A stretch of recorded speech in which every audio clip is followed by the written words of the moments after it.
What's up, y'all? I'm Digital Soul. Hey, it's your boy Big Groove, and we are the Purple Brothas. All right, ladies and gentlemen, once again, we are back, man. The Purple Brothas in effect. We got two special guests once again, starting with, man, amazing performer, also has an amazing Prince tribute show. Brother has also a group, Julian's Ride. Talented brother, performer, artist, producer. Man, just insane performer. Well, let's give props to my man Julian Stefoni here. And also, once again, we'll welcome back our third leg member over here, the creator of Funkclone Radio, man. Check him out on Mixcloud.com. My brother, Dr. DJ Funkclone in the house. Once again, baby. And once again, I'm Digital Soul, and this is Big Groove. And let's chop it up, man, with my brother Julian and Funkclone here. First things first, man, I know we've been quarantining, man, for almost a year, man. What have you been up to during this time? I know a lot of us have been not performing and not really getting the gigs that we wanted. So how have you been treating this situation so far? Man, ever since it started, you know, I guess it was like a shock treatment to me, and I guess a lot of the other musicians or anybody in the entertainment industry. You know, it was something I don't think none of us were prepared to see anything like this. You know, we all been around and we've seen all kind of situations in the world and all that kind of stuff, but nothing that had the effect of putting the entertainers, you know, on such a place where we couldn't be active. You know what I mean? Where we couldn't actually do what we do, represent what we have, and, you know, give the music or what we have to the people, because that's what the music is for. You know, it helps the people out on all kind of situations. You would think, like back in 1969 with Woodstock, Live Aid, you know, they had music. It had a purpose back then. You know what I mean? They had a pandemic, they had a war, they had problems, but the music kind of gave the people something to be comforted. You know what I mean? Like something like, hey, we don't have to, like, you know, be drowned into this whole political type of thing where the music can kind of be a salvation. You know what I'm saying? And it kind of freaked me out when this happened, because I was like, man, you would think they would need us right now. Like, they would need us really bad, you know? Yeah, of course, yeah. Man, but I just had to get really creative. I had to get creative, man. I had to, like, fortunately, I had throughout this whole pandemic, I got some, you know, some gigs, birthday parties, weddings, private parties, people did stuff on the, you know, way out in the boonies and stuff like that. And I had a few opportunities here and there, but not much. I mean, I'm used to doing like over 100 shows a year, you know. And this 2020, I had it planned out, man. I mean, I had all kind of amazing shows and stuff happening, man. It would have been my biggest achievement, you know what I mean, from doing what I've been doing all this time. And then to have it just come crashing, you know, just like, wait a second. Everything just came to a complete halt. So it kind of makes you think, like, all right, how do you do what you have to do, or, you know, what avenues you have to choose, which were very, pretty much anywhere you looked, the doors were closed. You can't perform here, you can't go here, you can't even deal with certain people you work with. You know, even people in my band, you know, like my keyboard player, he was even scared to come out and even rehearse. You know, and I'm talking to other fellow musicians, and they were just like, man, we don't even know how to really react to this. So yeah, it's been very challenging. Right. But I got very productive, man. I just got up here in the studio, man, and just started laying down all kind of funk. Right.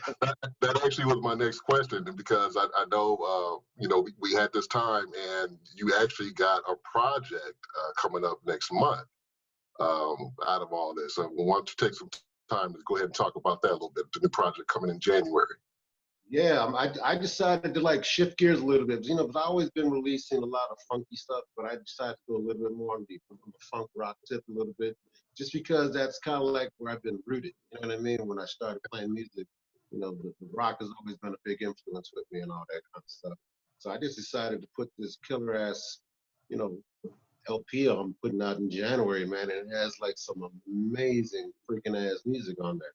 You know, Oh, I just contacted a lot of people. I got Charlie Singleton from Cameo on there. I contacted Tori Ruffin from More Than Time. He's going to be doing some guitar tracks with me.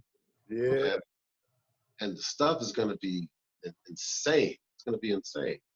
cool, cool. Do we have a title? Do we have a title yet for that project and a date by any chance? Yeah, well, it's called "It's About Time." You know, I made it simple because I got a song that's what I was using, and I'm like, you know what? It's about time to like make some changes. It's about time to do some things. It's about time to show the world what we have to do.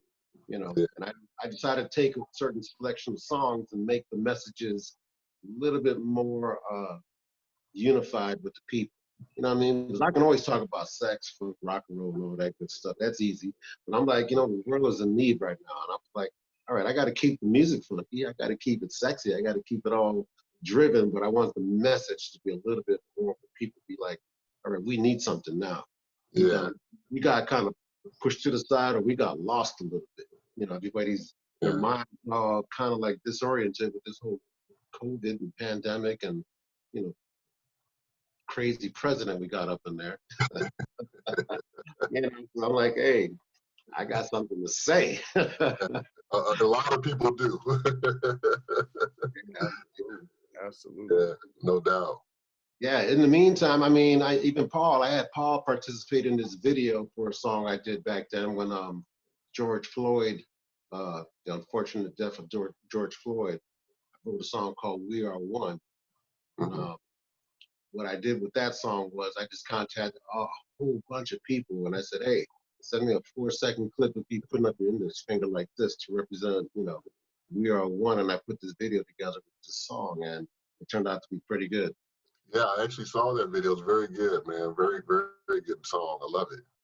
Yeah, and I contacted a lot of the news people, and what's going to happen in January, right before my release, K2 News out here in Portland, they're going to let me debut the song live.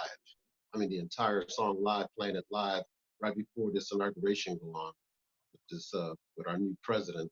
So that's kind of cool. It's going to give me like a big uplift, you know, to Yeah. introduce, you know, what I'm doing with this new LP and stuff. And the, before we say J-Ride again, I have to tell you something. I was telling Paul this. J-Ride, unfortunately, that name has been trademarked with another company, Lowrider Company. Okay. Wow. So I can't use that name in the same spelling, you know, the same content that I was doing before. So I thought about what I needed to do. I was like, I don't want to confuse people with that because every time people look for that name, that other company pops up. You know what I'm saying? So I was like, okay, I got to do something. So the new project is called Royal Jewels. Okay. Okay. That's good to know. Definitely. Yeah, that's what, you know, when you see that video, you see Royal Jewels, a lot of people say, what the hell was that? I'm like, that's me, man. That's the new name. I got to keep it. I'm going to use the royalty thing. You know what I'm Yeah. saying? Give people the royal treatment. There you go. So that's That's what's coming out up. in January. Is that one coming out in January? January 14th. Yep. January 14th. All right. Be looking. Julian, I remember when you were named Julian's Ride. Remember that? That was some years ago. Well, yeah. Well, J-Ride was short for Julian's Ride. Every time I Right. say Julian's Ride, people be like, what? Who? What? I'll be like, all right, let me make it easy. I said J-Ride. People like, oh, okay, I got it. But then unfortunately, somebody has that name too. I'm like, gee, like switch So gears. Wow. absolutely. So you've been doing tribute stuff, you know, tribute concerts and what have you for a long period of time. So can you kind of let us know what really prompted you to be like, okay, I'm gonna go out on the forefront and display my talents for the people to see? Well, I mean, even back then in the 80s, I was always doing, you know, things with local bands and all that kind of stuff. And it was kind of weird how I started doing the Prince tribute. Um, I was in Chicago and I did this, I entered this contest and I sang a couple of Prince songs and I won. I won like $100. And I actually got like a little standing ovation. I was like, oh, wait a minute. Yeah, I can do something with this. So I started just like, you know, that's when, you know, at the time, Prince was just becoming a big thing with that 1999 album. This was way before Purple Rain. So when that happened, I just kind of realized like, wow, you know, because I seen Prince for the first time open up for Rick James at the Uptown Theater. And that was in 1980. When I seen him for the first time, I was a little shocked. I was like, I heard about him all this time, but then to see him perform like that, I was like, wow, this cat's doing all this.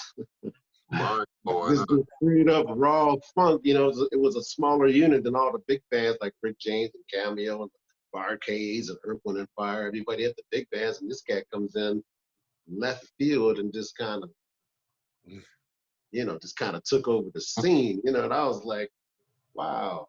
You know, so I got tired of people saying, hey, you know who you look like? I was like, yeah, I started doing that like in the late 80s. And then, you know, like it was kind of weird. You know, the rock group Kiss, you know, when they took their makeup off, Mm-hmm. that's when actually the whole tribute thing kind of exploded. It was on all these bands are trying to do like the whole thing with the makeup. Kiss took their makeup off. See what I'm saying? Right. Most of those bands were still alive anyway, so nobody was really doing tributes. But it started, I started noticing that around that time. Then I started, wow, and I started doing the Prince thing around that time too. So it was kind of weird, but it really taught me a lot of things. You know, as far as being an entertainer, doing that kind of diverse music, Mhm. you know, how to, you know, how to have an impact with the crowd, how to work with that crowd. You know what I'm saying? Because a lot of people, you're up there, but you know, you gotta like really communicate with them when you do that kind of stuff. You know, Right. doing that Prince thing, it really put me in that mode, not just to be up there as a guitar player, or keyboard player, or singer, but to be, you know, you gotta really command that audience. You know So what I'm saying? When you're up there, you know, yeah. you're doing a tribute, and Prince he's not no easy act to do in the first place. You know, I believe it. when people see that, they want to see how close you're going to get to playing that guitar, the singing, the dancing, you know, all of these little aspects you do in a tribute that a lot of entertainers probably take for granted until you put yourself in that position where you got to like, okay, and I got to like show this audience, this other entertainer, but I have to portray that. You know what I'm saying? Or do a tribute or come close to it. And Prince is like one of them cats. I don't care what nobody says. Nobody can be him. You know, I mean, I'm giving my rendition of what the energy I'm giving to the crowd without trying to be too much like identical because that's almost impossible. You know what I'm saying? So So have you? So in the years you've been doing it, what's like your favorite city that really gives you a lot of love when you perform? I would say I get most of my shows out of California. It's almost like for some reason, every time we played it, I just keep getting booked there. I mean, we played all over the United States. We played Mexico, Canada, London. We played a lot of places, but California seems to be the place they keep calling me back to. And you know, when we were even before Prince died, I had a lot of love with California. I mean, and then after he died, oh my God, it was insane, man. I mean, totally insane. Yeah. You know, and Julian, when you say California, are you saying all of California or specific parts of California, like down here, Southern California? I would say like in your neck of the woods. We played in other, you know, parts of California, kind of way out, which were cool. But I think when we play like in, you know, the LA area, the Pasadena, like when I played the Canyon clubs and all that stuff, and Mhm. St. Rocks, we sold St. Rocks out like 7 nights in a row. You know, that was insane. You know, doing that kind of stuff. You know, I was like, man, we ain't got that kind of action. You know, not in other cities. I mean, we do good in other places, but man, y'all I people like in that. California be digging the hell out of that purple rock music, brother. They'd be loving it. Yeah, absolutely, man. We live out here. Yeah, we did 3 shows in Texas, and that was pretty. That they treated us like the Beatles, man. I came out of the trailer with the band, and they seen us, and they were chasing us all around the goddamn theater. Man, it was about 8,000 people there at this one show. That was like a big crowd for us at the time. I was like, wow. Wow. Oh, that is dope. So so you said that you may mention that you first saw Prince live in like in 1980.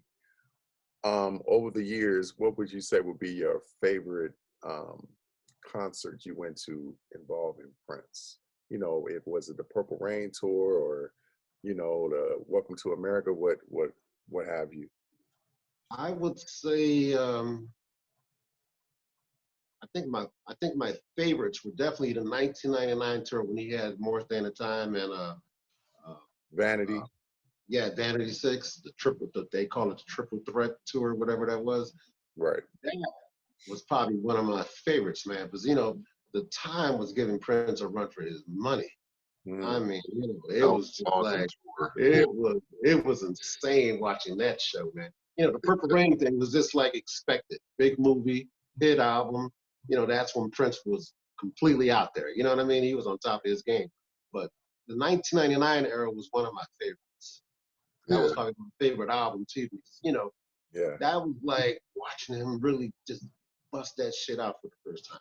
You know, it was like a rock concert, and he had his whole tribe up in there. That was like one of my favorite shows. I must have seen that concert about 5 or 6 times. Wow. yeah, Cause he, you know what, he in Chicago, he must have played about at least good 15, 16 venues in Chicago. I mean, Hmm. Chicago gave him a lot of love. So anytime he came, I seen that. You know, the 1999 tour, that was probably one of my favorites. Wow. very cool, very cool. So with that being said, you went to his concerts, started to study him a little bit, get into him a little bit more, and then next thing you know, you're playing with him in the 2000, 2001 era, correct? You got Yeah, well, I wasn't really playing with him. I went to the 2000. It was the Hit and Run tour. That was one of his shows where he just ran through all those hits, and it was 2000, the year 2000, and it was at the Riviera Theater in Chicago. And that's when I think that's when he just kind of formed that the MPG Music Club for the fans and stuff like that. Yeah. And I got to the Riviera, and I got up to the front, and you know, he must have pulled about at least 13 people up, and I was the last one that got up on stage. And as soon as he pulled me up, he looks at me for like 2 or 3 seconds, and he tells the crowd, he goes, "Oh, I got something for you. This is my nephew right here." A lot of people that knew me said, "Oh, he must like you," but a lot of people that didn't know me thought that was real. Because Yeah. man, after he let me sing "Kiss," like he let me sing the whole song, and Wow. that became a routine for about 37 shows after that. After that, I just kept tagging along on all of these shows, any ones I can get to. And then as soon as I got there, it was like instant. They just let me in. You know, and he would do this same gimmick, same kind of thing. I'll get there, he'd be like, "Ladies and gentlemen, this is my nephew," and then he'll let me sing a little bit, dance up there, you know, with Tony and Mike. I mean, Damon and them cats, and I was like, I can't believe I'm doing this, this many times. Man, Very- that's awesome, bro. Yeah, and to get up front and to recognize you every time and get up on stage with the man. Yeah, That's well, awesome. he knew at that time I was playing with Cameo. I was playing guitar and keyboard for Cameo at the time too. So he kind of got wind of that. So there was a mutual musician respect between us. He didn't look at me like, "Oh, there's this guy." He just kind of looked like me. I want to have fun with him. He actually gave me a lot of respect as a musician. So yeah. that was probably one of the things that I dug the most, that we had that kind of uh, musician connection. Mhm. Yeah. That's You dope. know, even with his band members, I was hanging out more with them on the side between shows and after set parties, and we was always, music talking, hanging out, and sharing all that stuff. So would that be like the highlight of of your life, like meeting Prince and being on stage with him? That's definitely one of the highlights that I can imagine. I mean, I've done a lot of amazing things, met a lot of amazing people, but not in that caliber. You know what I'm saying? To be on stage with him like that Yeah. many times. I thought that one time was it, but this kept happening. And then he had this thing called Prince. It was called the Prince Celebration. I don't know if you guys remember that. It was in Minneapolis.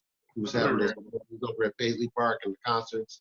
And funny story was, I got to see the sound check with the Funky Ballheads. Do you remember who the Funky Oh, yeah. Ballheads were? Oh, Okay, yeah. they were sound checking, and Prince was coming in and out, and there was a big little crowd on this side. A woman with all these look like, I guess they were all siblings, like little kids, 12, 13, and teenagers. And I walk up to her, and she's looking at me, and she calls me over, and I'm like, all right, there's something different going on. I don't even know this thing. She don't look like she don't look like a fan. She don't look like she don't even belong there. And she's looking at me and she goes, "Hey, so I heard Prince has a nephew. Do you know who he is?" And I'm like, okay, I'm gonna have to figure out how to answer this. I never told nobody I was. I let Prince play that game on people. And I looked at her and I just told her, I said, yeah, I heard that too. She goes, She goes, I'm glad you answered it that way because I would know if he had one. I'm like, well, how's that? She goes, well, that's my son. I Oh, wow. was like, holy shit. And this is Prince's mom talking to me like, I'm glad you didn't lie about that. I would have busted you out now. She looks at me, she goes, hey, where are you sitting? I'm like, I'm sitting way up in the bleachers. She goes, no, you're gonna sit right here with us. So I was like sitting with Prince's mom at that concert. And then Prince comes out during the routine housequake, and you got to look. He always would do it around that time and stuff. And he looks at me, and he's giving me that grin like, damn, this cat getting all up in my family business now. He's hanging out with my mom. So he pulls me up on stage, and that was the longest I've been on stage with him on that night. I was dancing with him, with Damon and Kirk, for at least 20 minutes. Yeah. Yeah, and they had the after set party, and they would take the concert footage, and he just showed it immediately. I was up in there, and I was like, wait a minute, that looks like the concert we just left, So it was fascinating to see all that, and I was like, I got to get my hands on some of that footage. Man. So I know you said you played with Cameo, and you had the opportunity to jam with Prince, and you played with some other musicians as well, man. Who are some of the other artists that you got the chance to perform and play with? Oh man, I did some stuff with Cindy Blackman, the drummer from Lenny Kravitz, and I opened up for Lenny back in 2005, and I was in Hartford, Connecticut. Okay. And so that year, I opened up for Lenny, did a lot of stuff, opening up for Fishbone, King's X, all these kind of like, funk rock, bands and stuff like that. Yeah, that was insane doing all that kind of stuff. Man, and you got some gigs coming up in the early part of the year too, and a couple of those gigs are coming back to California, correct? Yes, January 29th, we're going to be in California in Huntington Beach at this place called the Old World. And on Saturday, the 30th, we're going to be at this, I guess it's a parking lot in Oxnard where they're going to have the Canyon Club. They've been taking parking lots and doing the whole driving thing. People sit in their cars and, they have a big stage set up and all that. So we got that. And then I got a couple of private gigs that same weekend with some people. So I got about 4 shows coming up in January. Wow. Very cool. And a lot of people in Cali be like, how you getting all these shows? We live here. We can't even get shows. You gotta be Purple, brother. If you ain't Purple, you ain't rocking. I'm sorry, I can't help you with that. Nation. And Julian, you and I, we had a chance to talk offline for a little bit prior to the show, man. And you also, which is a treat, man, you kind of are expanding on that a little bit more. You've invested in a tour bus and some tents, and you're making like a big thing coming up in the future. Go ahead and talk about that a little bit, about the project that you're going to do. Right after New Year's, especially right after these Cali shows, the people that's been helping me with the Cali shows, they've been finding like properties that I can set up, like, private lots, private estates, because the tent is 2,600 square feet. It's huge. So I can get about a good 1,000 people in there if I wanted to, like a concert, but we can't do that. We got to, do the whole social distancing. I can get about a good 300 or 400 still in there with social distancing. And I thought about it, I was like, they can't shut you down if you're outside doing things. You know, with the tent, it serves a good purpose. You know what I'm saying? Whether it's raining or whatever, it allows me to set up anywhere how I want to set up and do what I want to do without these restrictions, man. But these restrictions have been devastating on any promoter, all the venues, all the artists. You know, they can't do anything unless there's a venue or you have to rely on somebody else. And I'm like, I can't rely on anybody else when it comes to this situation no more. I feel like I have to take things, you know, and put them in your own hands and be like, all right, I got to bring the music to the people and figure this out. Right. You know, I mean, I'm sure eventually they're going to open up the venues and all that stuff, but you don't know when. We don't know when that's going to happen. Right. You don't I'm know. like, you know what? This is going to allow me to do it no matter what they're deciding to do. I can go out and still do this. Mm. And I contacted all the big people. I even contacted Lenny. I said, hey, you know, would you participate in this? He's like, hell yeah, I would. You know, all these entertainers they're looking for outlets too. A lot of them still need to reach their crowd, and this might create a whole new. I'm thinking it might even create something for. It might. I'm not going to say like a trend, but it's going to create a new pathway that other people could follow. You know what I'm saying? Be like, hey, we could probably do this too. So when you're performing, when you're doing your tribute shows, are you fixated on a particular era? You know, like you're doing the '80s stuff with Prince, or are you kind of like you're going all around, maybe fluctuating? I pretty much focus on the '80s. The '80s is pretty much the most popular with Prince's fans. You know, but a lot of people that come to our shows, some are hardcore and some are just like they're just familiar with the pop stuff. You know, the Raspberry Berets and Little Red Corvettes and Purple Rain. So that, you know, some of them ain't that deep, and all they know is that. So I try to do a little extreme stuff before, and I'm like, they don't know this stuff, Yeah. and it kind of hindered the sales too, because you know you got people standing there, they're not familiar with it. I was like, all right, either I'm going to teach you how to be a Prince fan, or I got to play it to you. So it's a little bit of both, but the '80s is definitely my favorite. Mm-hmm. Revolution, and oh hell yeah! I mean, everybody's got their favorite, and you know, band members and all that, but you know, there wouldn't be any MPG and all that stuff without the Revolution. Absolutely. They paved the way, they created that way, and man, we be going up in there. We be tearing that shit up with that that revolution style, man. When you go in there and do that kind of funk, oh my God, I love it. I love it to Yeah. death. What's your favorite song to perform, or what gets the most reaction when you perform it? That's kind of hard, man. We always open up with "Let's Go Crazy." I always try to experiment a little bit, but that's just like the best song to open up the show with.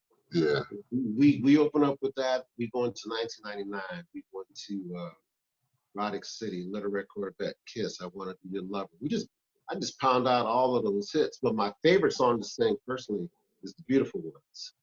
There's something about that when I'm playing that song, you know, and when I first heard it, you know, watching it in the movie, I was like, damn, I ain't never heard nothing like that. Yeah. Right. You know, it has like these elements, like it's a ballad, but it's a rock song and it's mystical. And then he, you know, just at the end, it just gets all intense with all that damn screaming and, you know. Yeah. I be doing that shit live, and trust me, you get all these girls going.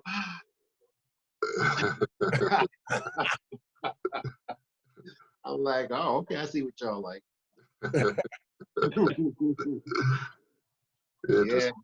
I would say that's one of my favorites, man. But Purple Rain, I would have to say something about that song, man. It's like when I play that song, it almost feels like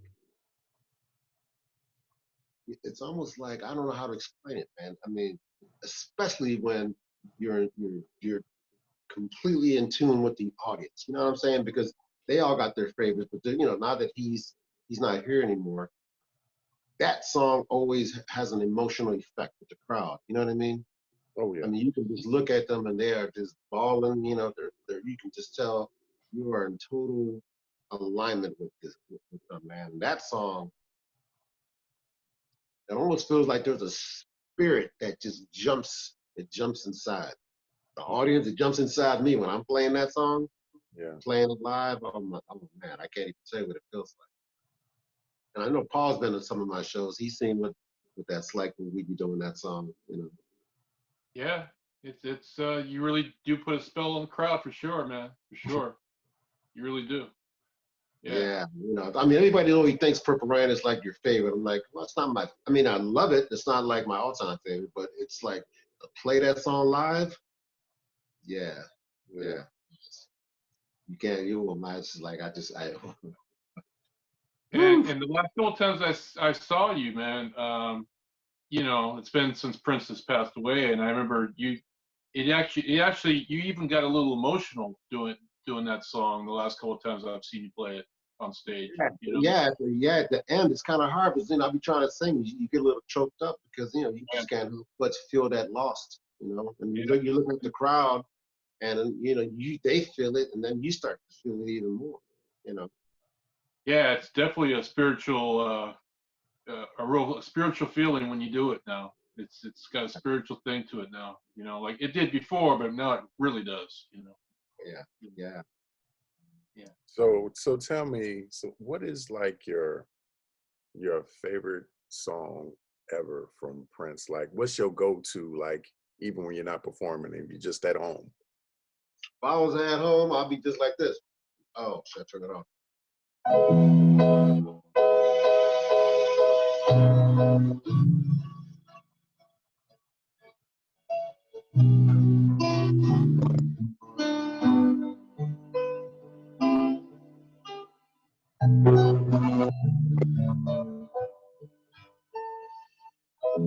I'd be playing that all day long, Jack.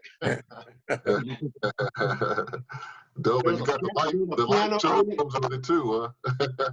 There's a piano anywhere in the house, I'll get on that. That'd be one of the first songs I start. It just happens. It comes out of. Yeah, very cool. Very cool. So if you had to be stuck with, let's say, 3 of your favorite Prince albums, what would those 3 be for you? Your unlimited favorites. But definitely 1999. I'll definitely have that one up in there.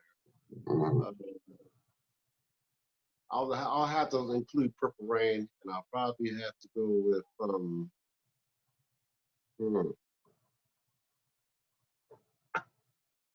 man, that's a hard question.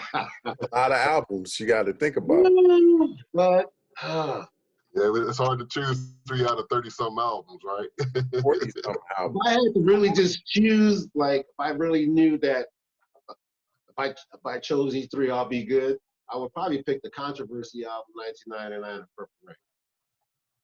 That's just, because when I think about the songs that are on the Controversy album, from Do Me Baby, Let's Work, Percy, Let's Work, Sexuality. Yeah, I mean, everything. But I mean, there was so much on that album. I was like, wow, I love that album. It had every influence you can think of. Absolutely, man. Yeah, Controversy. Yeah, I mean, the album before that, I mean, of course, Dirty Mind was awesome. Oh my God, Dirty Mind was awesome too. And especially the one that had I Want to Be Your Lover. But I don't know, Controversy just had that. That's the album where I started actually playing a lot of his songs on keyboards. The whole that's when I first got my first synthesizer.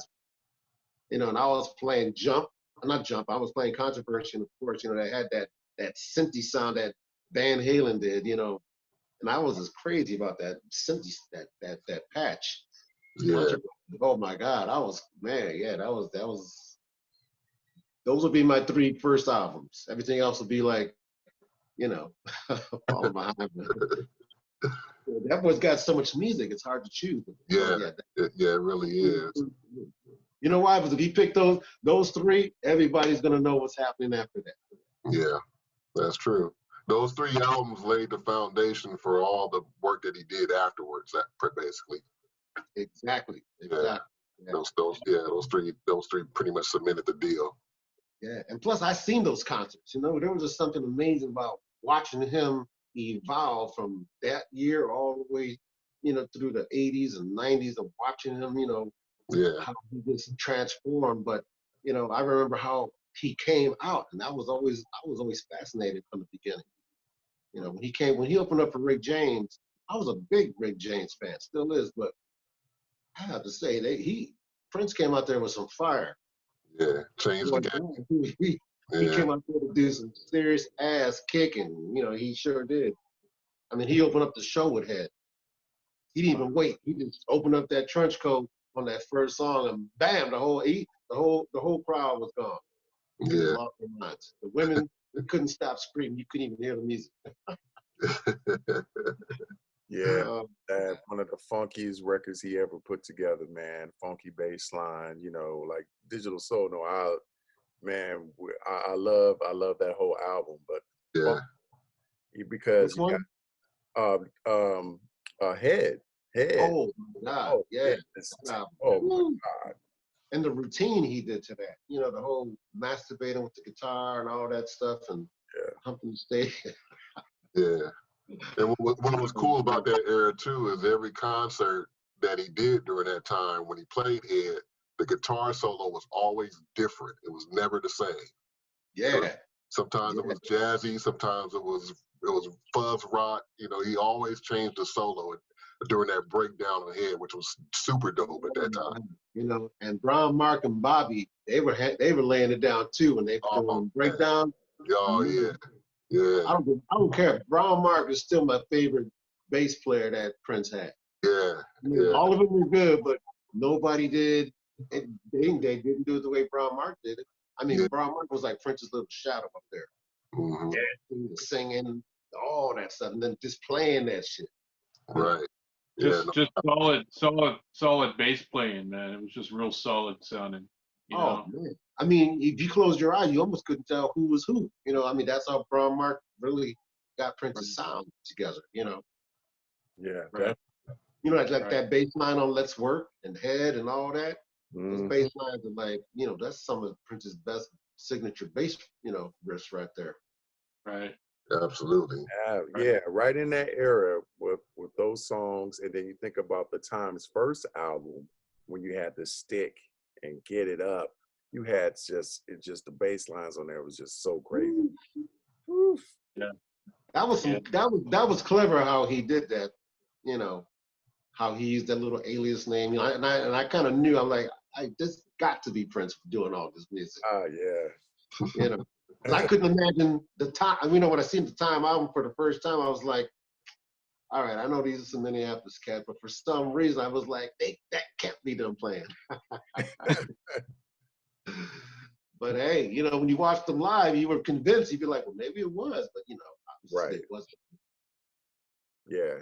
Those are amazing times, man. Absolutely, man. Just great music. Great music and great performances back then. Mm-hmm. Yeah. Sure. Prince has influenced each and every one of us on the screen in some form of fashion, whether it be the music, whether it be taking control of your career, whether it be helping other musicians and things of that nature. For you, Julian, what did you take from Prince as far as a learning thing that you took into your own career and use for your career to help make it better for you?